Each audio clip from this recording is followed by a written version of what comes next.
Imaginez vivre dans un monde encore plus gigantesque que le nôtre. En fait, même notre cerveau peut pas réellement s'imaginer et prendre conscience de son énormité. Ça se dit-tu ça, énormité? Enfin bref, de son immensité. Et pourtant, ce monde est infiniment plus petit que nous. C'est ce que nous allons découvrir aujourd'hui avec l'Avengers qui est capable de se rapetisser et de s'agrandir. J'ai nommé Ant-Man and the Wasp Quantumania. Oui, il y a juste un truc que je voudrais que ça agrandisse.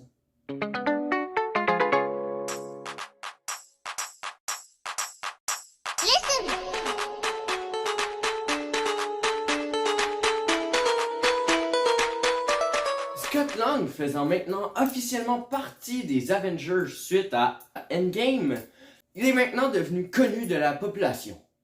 Enfin, plus ou moins. Où que j'aille, j'entends toujours la même chose. Merci Spider-Man! Cependant maintenant, suite à Endgame, sa vie se résume tout simplement à lire le livre qu'il a écrit devant des enfants. Passionnant, n'est-ce pas? Bon, faut admettre que c'est déjà mieux que de faire de la prison comme dans le premier film. Du moins ça, c'était jusqu'à ce que sa fille décide d'envoyer un signal au royaume quantique. Alors on a fabriqué cet appareil. C'est comme un satellite pour l'espace lointain, mais version quantique. Attends, j'aimerais comprendre. T'es en train d'envoyer un signal dans la dimension subatomique. Et la guêpe retraitée prend peur, avec raison, puisque les secondes suivantes, ils se retrouvent tous à se rapetisser jusqu'à se renfermer dans l'ancienne prison de la vieille dame. Bon, pour comprendre tout ça, faut avoir écouté le second film de cette trilogie, en fait. C'est triste, mais c'est rendu comme ça le MCU. Du coup, leur nouvelle prison leur permet d'en apprendre beaucoup plus sur la manie, mais également sur l'univers de façon générale, ou plutôt le multivers.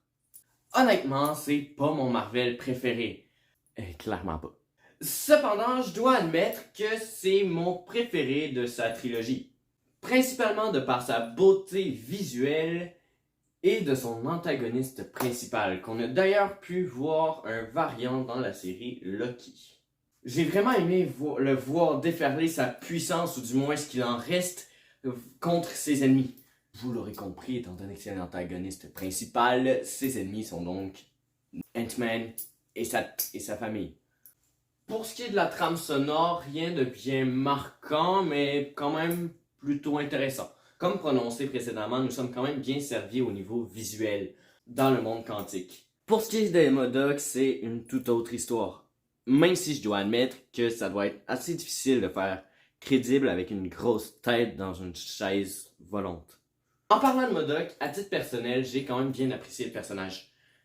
Assez ridicule, mais pas trop. Et tant qu'à moi, MODOK a toujours été ridicule.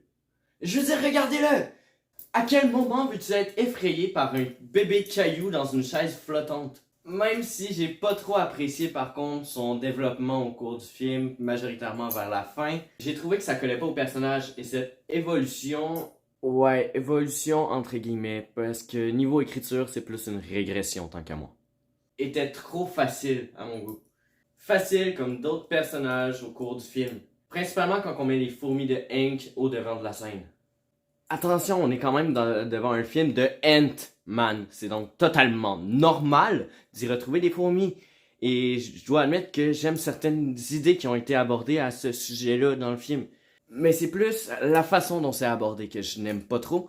Et encore là, la fin du film, un peu trop d'aisance a été utilisée à mon goût. T'as pas un peu l'impression d'être un peu trop négatif avec le film? Habituellement, la négativité, c'est mon domaine. T'as totalement raison, Aiden, et je suis même d'accord avec toi. Je trouve que le film est même sous-coté. Les critiques le descendent principalement de par MODOK, le côté ridicule de MODOK, et de par sa simplicité d'écriture. Mais faut pas oublier que le film a quand même ses qualités. Son visuel, son antagoniste principal, c'est sa trame sonore qui en soi est pas marquante comme je disais, mais reste assez intéressante. Son humour qui est pas pesant, qui est tant qu'à moi assez bien dosé pour un Ant-Man. Bref, rempli de qualités qu'on a tendance à oublier un peu trop à mon goût. Et puis faut pas oublier qu'on est quand même devant un Ant-Man. C'est donc normal qu'il vient pas égaler un des meilleurs films du MCU, par exemple Iron Man. Certes, c'est un bon film du MCU, mais faut pas s'attendre non plus à un Avengers Endgame. C'est vraiment un Ant-Man. C'est bon. On passe devant un bon moment on passe un bon moment devant. Sans compter que c'est loin d'être un des pires. Il y a plein d'exemples comme Thor Love and Thunder, Black Widow, que je trouve vraiment l'humour un peu pesant dedans. Ou bien Spider-Man No Way Home, qui est bourré d'incohérences et que l'écriture dedans est justement beaucoup trop aisée. Et pourtant, je suis quelqu'un qui adore Spider-Man No Way Home. Mais niveau écriture, je trouve vraiment que Ant-Man 3, Quantumania, est beaucoup mieux travaillé. No Way Home, c'est principalement du fanservice, on va pas se le cacher. Exactement! Un truc que j'aurais aimé voir un peu plus dans le film aussi, c'est... oui, le film se passe en totalité, ou presque, dans le royaume quantique, mais quand même, on le découvre pas vraiment. On prend pas la peine de le découvrir, et c'est ça que je trouve un peu dommage. J'aurais aimé ça, voir qu'ils explorent un peu plus et tout, mais ça, c'est juste un petit détail à titre personnel. Sur ce, je crois avoir fait le tour de ce que j'avais à dire. N'hésitez pas à me rejoindre sur mes réseaux sociaux. Bonne bande-annonce à vous et next time! Tu es un homme intéressant, Scott Lang. Tu es un Avenger. Tu as une fille. Mais tu as perdu beaucoup de temps. Comme moi. Nous pouvons arranger ça.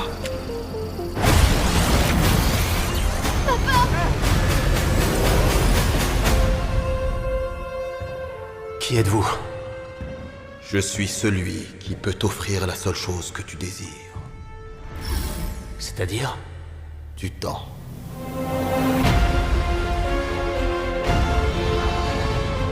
Il peut réécrire l'existence même. Disloquer des flux temporels. Ne lui accorde aucune confiance.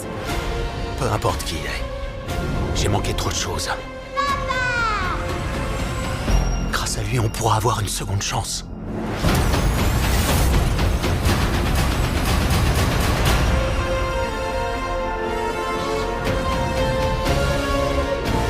Je vais faciliter ta décision. Ou tu me rapportes ce que je veux, ou tout ce à quoi tu tiens disparaîtra.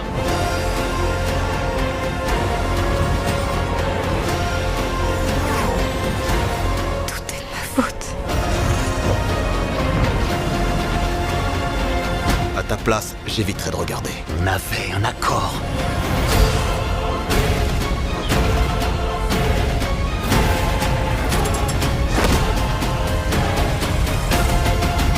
Tu as cru pouvoir gagner.